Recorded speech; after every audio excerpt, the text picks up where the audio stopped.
Brothers and sisters, grace and peace be with you in God, our Creator, Redeemer, and Giver of life.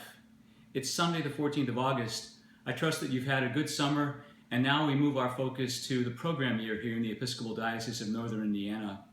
And one of the things we'll be focusing on is preparing for our annual Diocesan Convention, which will be on Saturday, the 5th of November at St. Paul's in Munster. You'll be getting some information about that regarding registration, etc. But one of the things we do at that convention is elect persons to positions of leadership.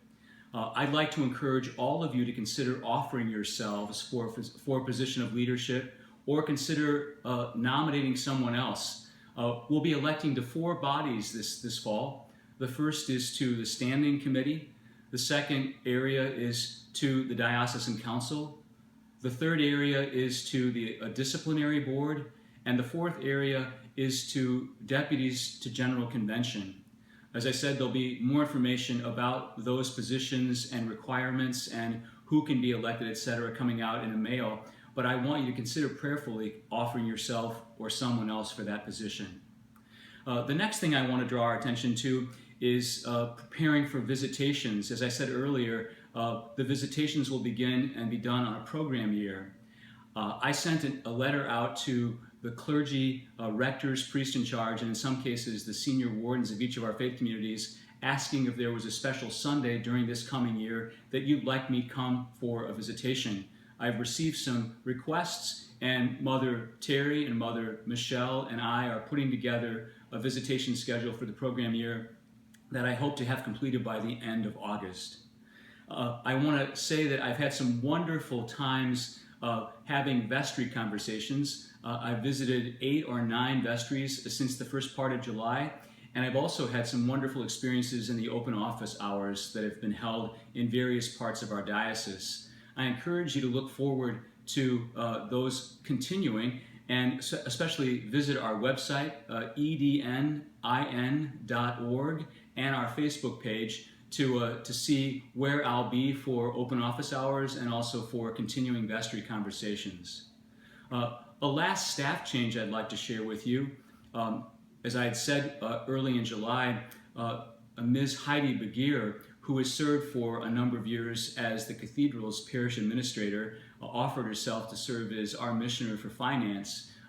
She's been offered a full-time position at the University of Notre Dame that she's accepted, and I want to say thanks to her for offering herself for this important position. We've done some conversation and discernment, and I have news to share. Carol Bianchini, who has been one of the 2 adults coordinating our senior high mission week these last few years, has agreed to give herself to this important ministry of missioner for finance, a part-time position. She'll be working on Mondays at the diocesan office and continue her position as parish administrator at St. Anne's in Warsaw. So as of tomorrow, the 15th of August, we will have all of our missioners in place. Again, I just want to review those individuals for you. Mother Terry Bays will be the missioner for the bishop. Mother Michelle Walker will be the missioner for administration and communication.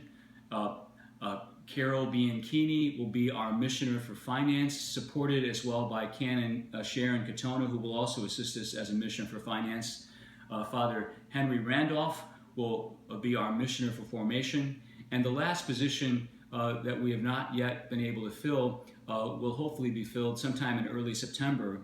I'll be gathering with all of our deacons who are canonically resident in the diocese on Saturday, the 3rd of September, for a time of conversation and prayer and discernment, and invite them to nominate someone from among them to serve as our missioner for the deacons.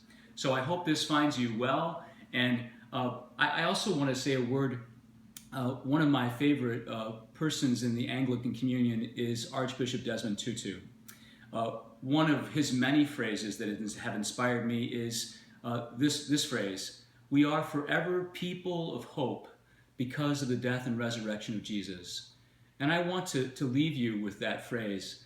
In the midst of all the things that we face, the tragedies that occur in our neighborhoods and communities, in our cities, in our nation, the kind of the kind of rancor that seems to be present in some of our political conversations these days about hatred and vengeance, let's hold on to that phrase, that we are forever people of hope because of the resurrection of Jesus.